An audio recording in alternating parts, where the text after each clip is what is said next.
Uttarakhand bulletin में आप सभी का स्वागत है। मैं हूं आपके साथ निशा शर्मा। आइए उत्तराखंड की तमाम खबरों पर एक नजर डालते हैं और सबसे पहली खबर आपको रुड़की से बताते हैं।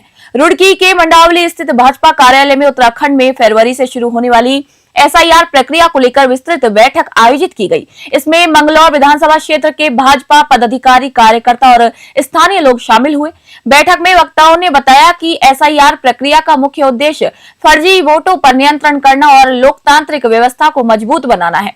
उन्होंने कहा कि पूरी तरीके से पारदर्शी प्रक्रिया है और आम नागरिकों को इससे घबराने की जरूरत नहीं। विपक्षी दल भ्रम फैलाने का प्रयास कर रहे हैं। वहीं भाजपा नेताओं ने अपील की है सभी से कि सभी नागरिक सरकारी कर्मचारियों को सहयोग दे ताकि ये कार्य समयबद्ध और सुचारू रूप से संपन्न हो सके। उन्होंने भरोसा दिलाया कि पार्टी हर स्तर पर आम जनता के साथ खड़ी हुई है। रुड़की से तनवीर अली की रिपोर्ट आप सभी देख रहे हैं।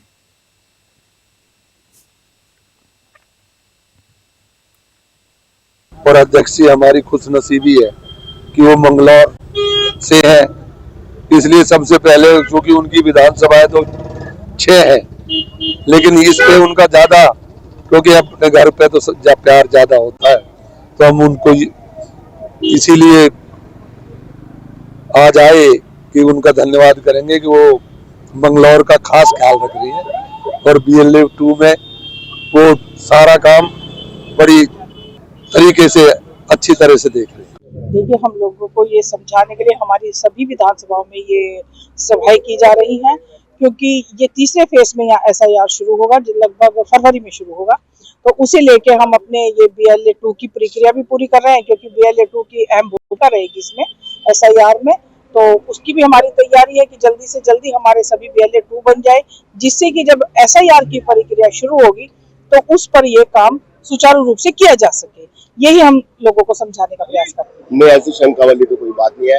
एसआईआर जो हो रहा है इसमें जो है, जो सही वोटर है उससे तो कोई दिक्कत वाला कोई मामला है ही नहीं। अगर डर उन लोगों का है जिन्हें डबल वोट बनवाने हैं या दो जगह अपना मतदान करना है, वो लोग डर रहे हैं। सही वोटर तो कोई डर ही ना है, और जो भी 2003 में जिन्होंने वोट डाले हैं वो सब डालने को अधिकृत है, उन्हें कोई प्रॉब्लम नहीं है। डरने वाला तो इसमें कोई सिस्टम ही नहीं है। और कटने की बात है, कटेगा उसका वोट जिसका 2 जगह होगा, जिसका 1 जगह, उससे तो डरने की भी कोई बात नहीं है।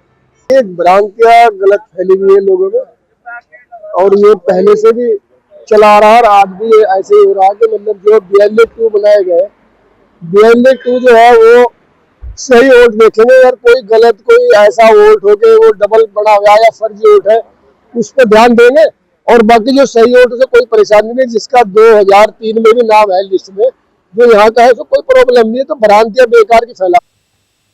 हरिद्वार से खबर आपको बता रहे हैं। हरिद्वार विकास भवन में कृषि एवं कृषक कल्याण विभाग द्वारा संगद पौधा केंद्र यानी कि कैप सेलाकुई देहरादून द्वारा महक क्रांति नीति 2026-2036 की लॉन्चिंग की गई है। इसी कार्यक्रम में मुख्यमंत्री पुष्कर सिंह धामी ने वीडियो कॉन्फ्रेंसिंग के माध्यम से सहभागिता की है और इसी दौरान सैटेलाइट सेंटर भाऊवाला का भी लोकार्पण, संगद पौधा केंद्र सेलाकुई स्थित MSC14 प्रयोगशाला का भी शिलान्यास और 5 नए सैटेलाइट सेंटरों का भी इस दौरान शिलान्यास किया गया। कार्यक्रम में वैज्ञानिकों और लेमन ग्रास और तुलसी की खेती करने वाले किसानों को सम्मानित भी किया गया। मुख्यमंत्री ने इस दौरान बताया कि इस नीति के तहत पौधशाला विकास, खेती पर अनुदान, प्रशिक्षण, फसल बीमा, पैकेजिंग और ब्रांडिंग की सुविधा दी जाएगी। लक्ष्य 23,000 हेक्टेयर क्षेत्र में सुगंधित फसलों की खेती विकसित कर 1 लाख किसानों को जोड़ना है। जिलाधिकारी मयूर दीक्षित ने बताया कि हरिद्वार में 300 से 400 हेक्टेयर में लेमन ग्रास और जापानी मिंट की खेती हो रही है, जिससे किसानों की आय में उल्लेखनीय बढ़ोतरी हुई है। हरिद्वार से तनवीर अली की रिपोर्ट आप देख रहे हैं। देखिए, आज माननीय मुख्यमंत्री जी द्वारा हमारे जो एरोमेटिक प्लांट्स और जो हमारे सेंटर फॉर एरोमेटिक प्लांट्स है, उसके तहत नए एरोमेटिक पॉलिसी की जो आज कार्यक्रम किया गया, उसके क्रम में हमने जनपद हरिद्वार में भी काफ़ी संख्या में किसानों को आमंत्रित किया था।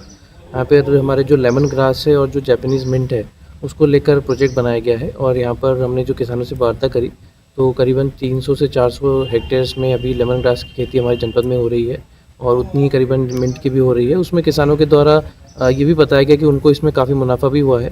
पिछले कुछ सालों में जो कार्य हुआ है, उसमें जो पहले इनकी जो आय केवल गन्ने तक ही सीमित थी, कुछ किसानों ने कुछ क्षेत्र में ये एरोमेटिक प्लांट्स लगाने के बाद इसमें भी अच्छी आय अर्ज करी है।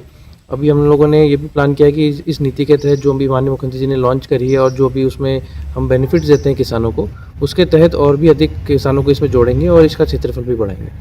किसान विकास भवन पहुंचे हरिद्वार में। यहाँ सौगंध पौधे के केंद्र सेला कोई देहरादून के महक क्रांति निधि के बारे में शिलान्यास प्रोग्राम में शामिल हुए। इसका उद्घाटन मुख्यमंत्री उत्तराखंड सरकार द्वारा हुआ किया गया है, जो सभी किसान एकत्रित हुए। क्या क्या इसमें 80% तक की सब्सिडी बताई और जी लेमन ग्रास के बारे में भी बताया, उस पर भी 80% जो। उत्तराखंड बुलेटिन में फिलहाल के लिए इतना ही। देश दुनिया खबरों के लिए देखते रहिए न्यूज़ 21। मैं निशा शर्मा आप सभी से इजाजत चाहती हूँ।